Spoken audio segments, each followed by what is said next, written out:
بسم اللہ الرحمن الرحیم الحمدللہ والصلاة والسلام علی رسول اللہ رب اشرح لی صدری ویسر لی امری واحلل عقدۃ من لسانی یفقہوا قولی۔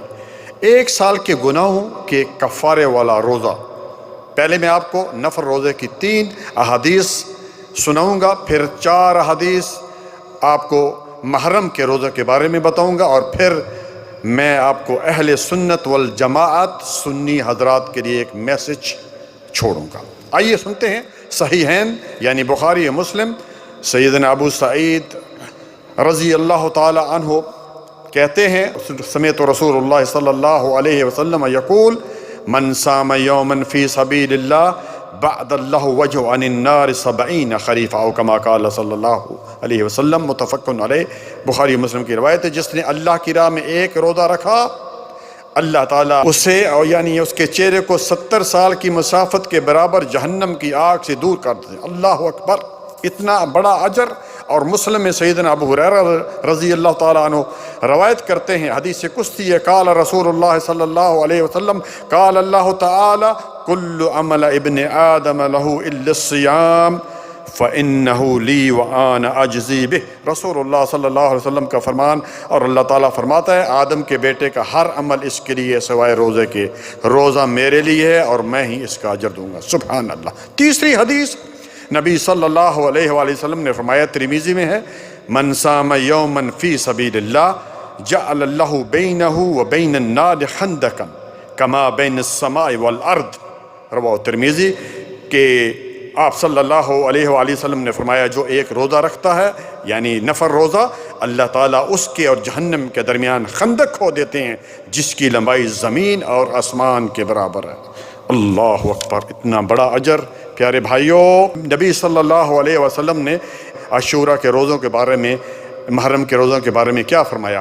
پہلی حدیث آپ صلی اللہ علیہ وسلم نے فرمایا، ابن عباس غالباً اس حدیث کے راوی، متفق علیہ حدیث ہے، ان رسول اللہ صلی اللہ علیہ وسلم صام یوم عاشورہ وامر بالصیام، کہ آپ صلی اللہ علیہ وآلہ وسلم نے عاشورے کے دن کا روزہ رکھا بھی اور اس دن روزہ رکھنے کا حکم بھی فرمایا۔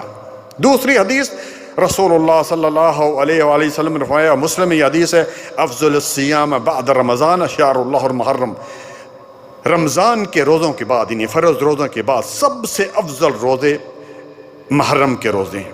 تیسری حدیث جس کے راوی ہیں ابو قتادہ رضی اللہ تعالی عنہ، کہتے ہیں سئل رسول اللہ صلی اللہ علیہ وآلہ وسلم عن صوم یوم عاشورہ فقال یکفر سنۃ ماضیہ، او کما قال صلی اللہ علیہ وسلم، کہ اس روزے کے بارے میں پوچھا گیا آپ صلی اللہ علیہ وآلہ وسلم سے، آپ صلی اللہ علیہ وآلہ وسلم نے فرمایا یہ گزشتہ 1 سال کے گناہوں کا کفارہ بن جاتا ہے، یعنی صغیرہ گناہوں کا۔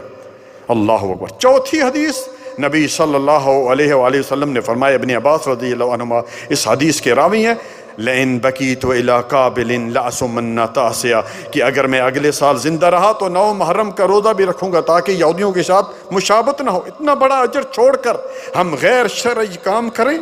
آپ ٹھنڈے دل سے سوچیں کہ جس کا کلمہ پڑھا ہے ہم محمد الرسول اللہ، اور جو اپنی طرف سے کوئی بات بھی نہیں کرتے، جیسا کہ رب العالمین کا فرمان ہے سورۃ نجم آیت نمبر غالباً 3 ہے، وما ينطق عن الهوى ان هو الا وحی یوحی، کہ وہ اپنی خواہش سے کوئی بات نہیں کرتے جب تک کہ اللہ تعالیٰ کی طرف سے وحی نازل نہیں ہوتی۔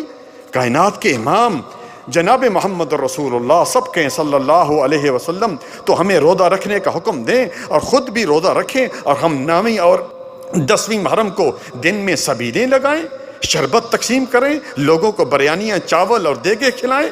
شرم کی بات ہے، اور پتہ نہیں اور کون کون سے غیر شرعی کام کرتے ہیں ہم۔ میرے سننے بھائیوں، اپنی آنکھیں کھولیے، آئیے اس سال اور پھر جب بھی یہ محرم آئے تو روزے کا اہتمام کریں، خود بھی روزہ رکھیں اور دوسرے لوگوں کو اس عظیم روزے کے بارے میں خبر دیں، اور ساتھ ہی لوگوں کو افطاری بھی کرائیں، جیسا کہ آپ صلی اللہ علیہ وسلم کی حدیث ہے کہ روزہ کھلوانے والے کا جو اجر ہے وہ روزہ کھولنے والے کے برابر ہے۔ کتنا بڑا اجر ہے۔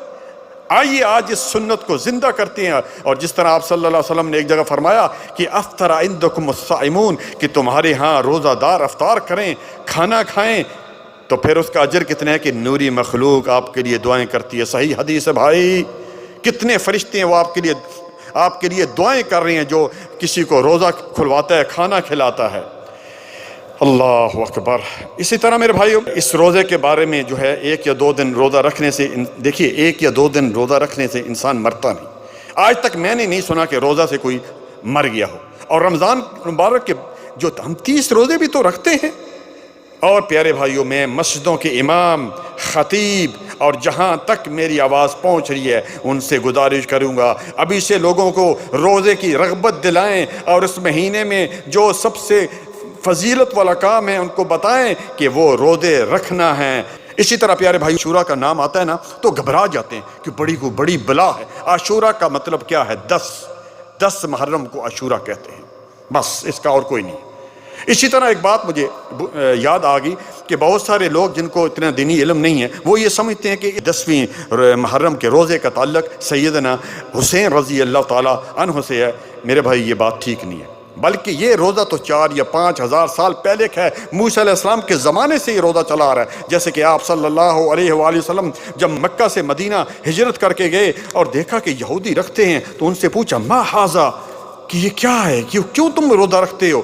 تو کہنے لگے ھذا یوم عظیم، یہ بہت بڑا دن ہے، بہت عظیم دن ہے۔ اس دن موسیٰ علیہ السلام کو فرعون سے نجات ملی۔ اسی طرح جو ہے فرعون جو ہے وہ غرق ہوا، اور موسیٰ علیہ السلام نے اس خوشی میں اللہ کا شکر ادا کرتے ہوئے یہ روزہ رکھا۔ اور آپ صلی اللہ علیہ وسلم نے فرمایا کہ موسیٰ تو میرے بھائی ہیں، ہم سب نبی بھائی ہوتے ہیں۔ تو آپ صلی اللہ علیہ وسلم نے جو ہے یہ روزہ رکھا بھی، جیسے کہ میں نے آپ کو بتایا، اور روزہ رکھنے کا حکم بھی دیا۔ تو پیارے بھائیو، آخری بات، تمام بھائیوں اور بہنوں سے جنہوں نے میری آواز سنی ہے اس کو آگے پہنچائیں، اور ہم انشاءاللہ اس 9ویں اور 10ویں کو جو ہے وہ محرم کا روزہ رکھیں گے، لوگوں کو رغبت دلائیں گے، لوگوں کی افطاریاں کریں گے۔ اور پیارے بھائیو، اگر 9ویں کا روزہ کوئی نہیں رکھ سکتا تو انشاءاللہ اگر 10ویں کا روزہ بھی رکھیں گے تو اس کو بھی 1 سال کے گناہوں کا کفارہ انشاءاللہ مل جائے گا۔